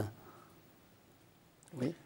François Watin, vous avez beaucoup travaillé sur les problèmes d'évaluation et de valorisation. Et j'ai lu un livre de vous qui s'intitule « Évaluer et valoriser ». C'est un livre collectif que vous aviez publié aux presses du Mirail. Et j'ai cru comprendre que ça nous permettait peut-être de nous interroger sur la valeur de ce nouveau système commercial. Est-ce qu'elle peut être mesurée ?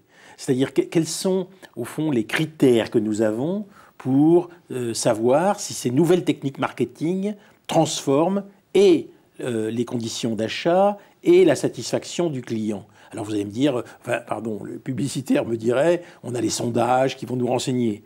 Je reste assez sceptique comme vous, j'imagine, vis-à-vis de ces sondages. Mais la question qui peut se poser, c'est quelle est cette valeur de ce nouveau système commercial? Quelle est la valeur de ces techniques? Alors vous aviez permis, par exemple, à Étienne Nouguez et à Michel Callon d'évoquer les préférences subjectives dans ce livre collectif, des préférences subjectives au fond du consommateur. Et je voudrais revenir sur ces préférences subjectives. Qu'est-ce qu'elles nous permettent de savoir? Moi, je veux bien qu'on sache qu'est-ce que, comme sujet, je préfère. Mais quelle utilisation on peut vraiment en faire? Par-delà l'utilisation de me proposer ce qu'on m'a déjà proposé, est-ce qu'il y a autre chose? Et j'ai l'impression qu'il n'y a pas de concept pour penser cette autre chose. Alors, l'objectif de cet ouvrage, Évaluer et valoriser, c'était d'essayer de montrer que la valeur ne se constituait pas exclusivement sur le marché. Une tradition de la théorie économique, même beaucoup de sociologues qui font de la sociologie des marchés, je veux dire, se concentre sur ce moment marchand avec cette fixation du prix. Et ce qu'on a voulu montrer, c'est que vous avez toute une série de dispositifs préalables d'évaluation qui permettent de comprendre ce qui va s'exprimer comme valeur. Alors, en tout cas, sur l'objet qui est suite de discussion aujourd'hui, il y a un point qui est très clair, qui était évoqué sur la question des données personnelles. C'est-à-dire comment, à un moment donné, on a un objet de ce type-là qui était pensé hors valeur et qui devient un instrument valorisable. Donc on va se mettre à le calculer, à le mesurer, éventuellement à en faire une marchandise, en revendant ça à d'autres opérateurs. Et donc, la question est de savoir comment, effectivement, dans les organisations, on voit se construire, par des métrologies, des nouveaux objets de valorisation.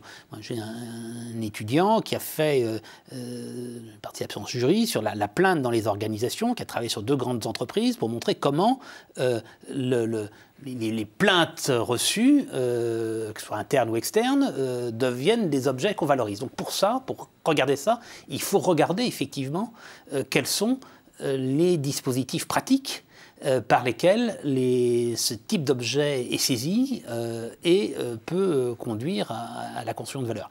Alors, c'est très clair par rapport aux spécialistes de marketing aujourd'hui, qu'on appelle le marketing digital, qu'ils sont dans la conviction, fondée ou non fondée, qu'il y a là un nouveau gisement de valeur à travers ce regard précis qu'on va porter sur le consommateur, qui va réorienter considérablement l'ensemble de l'organisation du commerce et que, voilà, qu'in fine, il y a de la valeur économique à prélever là-dessus. Le moins qu'on puisse dire, c'est que c'est pas sûr. Moi, ça ne me paraît pas forcément évident. Enfin, en tout cas, il y a beaucoup d'investissement qui est fait là-dessus, avec des gens qui pensent qu'il y a intérêt à investir là-dessus. Mais il faut toujours, vous savez, l'oiseau de Minerve ne prend son vol qu'au crépuscule. En fait, vous montriez dans ce livre que l'analyse du marché passe par une analyse du processus de qualification et au fond, finalement, à la valorisation des biens. Alors, je voudrais que vous m'expliquiez comment l'analyse du marché qu'ils font prend en compte ce processus de qualification. J'ai l'impression qu'ils croient saisir, ces publicitaires, une qualification, mais que finalement, elle leur échappe quand même. Bon, j'ai l'impression que ce qui les motive, c'est plutôt, et je crois que c'est ça qu'il y a derrière cette figure de l'hyper-client, si on essaye de réfléchir à ça. Ce qui les motive, c'est l'idée de diversifier au maximum. Oui, il y a quelqu'un qui a dit que personnaliser, hein. Voilà, personnaliser le client. Voilà. En gros, vous connaissez cette figure mathématique qui est celle de la loi normale, hein, la courbe de Gauss, la courbe qui forme une bosse au milieu. Bon, avec l'idée que, en gros, les techniques traditionnelles, elles visent à essayer de cerner le sommet de la bosse, parce que c'est là qu'on va au maximum pouvoir, je dirais, être le plus pertinent, puisque ça va être la norme dominante. Et que donc, du coup, ça laisse de côté je dirais, les extrêmes. Bon. Et que donc là, on pourrait mieux, finalement, saisir dans sa totalité la clientèle et que chacun, donc, trouverait sa place. Bon, l'illusion qu'il y a là derrière, si vous voulez, c'est que, in fine, le budget global que les consommateurs peuvent dépenser n'est pas extensible à l'infini. Donc il y a un petit peu une illusion dans cette optimisation qui viserait à prendre le client dans toute sa diversité. Mais je pense que c'est ça qui est recherché. Oui, alors, je vais m'aventurer sur un terrain qui n'est pas du tout le mien. Et quand vous faites cette courbe, effectivement, c'est le sommet de la bosse qui est rentable.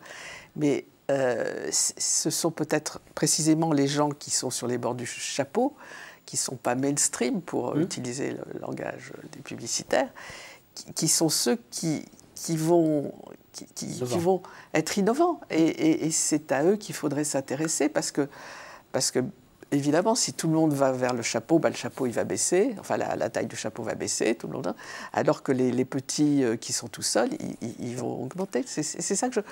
oui, je ne suis pas du tout économiste, mais ça me trouble votre... Ce que je disais justement, c'est qu'avec ces techniques-là, ils essayaient d'élargir le champ et de ne pas être simplement sur la tête du chapeau.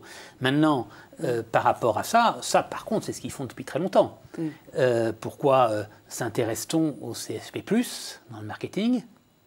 Parce que c'est précisément la population qui a les ressources les plus importantes, mais aussi par là qui peut être à l'origine de l'innovation avec ensuite un mode de consommation qui va se distribuer sur une plus large... Et François Vatin, jamais un publicitaire n'avouera ça. Hein. Je ne vois pas un publicitaire avouer qu'il s'intéresse d'abord au CSP+, parce que tout le monde va suivre. Quand vous regardez, par exemple, donc, je vous renvoyez à Évaluer, Valoriser, il y a un autre article de Stéphane Cabrolier qui porte sur le journal quotidien. Quand vous regardez le prix des espaces publicitaires sur les journaux, ça dépend pas uniquement de la diffusion, la quantité, mais de la qualité de la diffusion. Quand plus vous avez des CSP+, dans le lectorat du journal, et plus votre espace publicitaire vaut cher, parce que ce sont des gens qui sont capables d'acheter plus. Oui, mais moi je parlais pas de ça, je parlais des déviants, enfin de ceux qui sont pas dans le courant dominant et qui peuvent être peut-être intuitivement les porteurs d'une attente qui n'a pas encore été repérée. Oui, malheureusement, la société... Non, mais si, vous avez raison, mais la société est ainsi faite que c'est pas forcément contradictoire et souvent c'est plutôt corrélé aussi avec le niveau social. Vous avez une étude très classique qui a été faite en la matière, un vieux classique depuis une trentaine d'années de sociologie française sur le choix du prénom. Voilà. Ouais. Donc le choix du prénom, eh bien, c'est effectivement des courbes qui sont de ce type-là, avec une phase d'extension, un moment de saturation, et puis ça descend. Et puis quand vous essayez de regarder quelles sont les populations innovantes, les premiers qui choisissent un nouveau type de prénom qui va se diffuser, eh bien, c'est souvent dans les populations aussi socialement les plus favorisées. Ce matin, j'aimerais conclure avec un concept. Est-ce que vous pensez qu'il y a des gens qui cherchent aujourd'hui, au nom des sciences humaines, à essayer de penser ce que le travail que font ces spécialistes du marketing? C'est-à-dire, est-ce que vous pensez qu'aujourd'hui, en sciences humaines, on peut élaborer des concepts qui rendent compte de cette transformation sociétale, alors là je dis bien sociétale, qu'est l'utilisation de ces nouvelles techniques? Oui, mais il y a quand même pas mal de travaux qui sont faits là-dessus. Hein. Vous avez... les travaux donc, sur ce qu'on appelle le Digital Labor, vous avez les travaux qui portent effectivement sur ce problème de la monétarisation des données personnelles, etc. Donc vous avez beaucoup de gens qui travaillent là-dessus. Et puis vous avez beaucoup de gens qui ont travaillé sur la sociologie de la consommation, sur les formes de marchandisation. Oui, ça j'ai vu ça. Mais si vous voulez, ma question est plus précise. C'est l'effet de ces techniques marketing, de cette transformation du technique marketing sur les comportements sociaux. J'ai eu l'impression qu'il n'y avait pas grand-chose. J'étais à la recherche de concepts. Oui, j'entends bien, mais peut-être parce que, ça revient à ce que nous disions tout à l'heure, on donne peut-être trop de crédit à ces spécialistes de marketing dans l'idée qu'ils vont orienter le comportement des gens. Ils mettent en place des dispositifs, encore une fois, que la population, la clientèle, etc., saisit ou ne saisit pas. Et il s'agit de comprendre ce qui est saisi et ce qui n'est pas saisi. C'est-à-dire, quand vous voyez bien sur la réservation hôtelière, le succès des sites hôteliers, je ne sais pas comment vous pratiquez, mais quand vous avez l'habitude d'aller à tel endroit, chez tel hôtelier, vous n'allez pas sur un site de réservation hôtelière, vous prenez directement contact avec lui. Par contre, quand vous allez dans une ville que vous ne connaissez pas, que vous dites où est-ce que je peux débarquer, etc., c'est bien commode. Voilà, donc, alors les hôteliers sont un peu furieux, hein, c'est pas forcément facile comme problème, mais il faut qu'ils comprennent pourquoi on fait ça. C'est pas forcément contre eux, c'est parce que c'est aujourd'hui quand même beaucoup plus facile. Moi, je me souviens du temps où savoir si on allait trouver une chambre d'hôtel libre ou pas en arrivant quelque part, c'était pas évident. Alors, maintenant, c'est vrai que ça, on le fait très facilement. Donc vous voyez, je ne suis pas du tout à faire le panégyrique de ces spécialistes de marketing, mais je ne suis pas non plus dans une espèce de critique de principe, parce que, ne serait-ce que par un petit peu d'intériorisation sur mes propres pratiques, je vois ce que je fais ou ce que je ne fais pas. Merci François Watin. Alors, je rappelle que vous êtes le directeur du volume Évaluer et valoriser qui a été publié aux Presses du Mirail. Et puis, vous êtes aussi l'auteur de ce livre consacré au travail comme activité productive et ordre social. Et puis, ce livre, Espérance Monde, chez Albin Michel, au fond, c'était un moyen de parler aussi du progrès. Peut-être puis-je vous suggérer de réfléchir à la manière dont vous êtes aujourd'hui les instruments de ces politiques de marketing et de ce qu'elles signifient. Et puis, si vous avez des idées, surtout, ne les gardez pas pour vous, écrivez. Au revoir et à bientôt.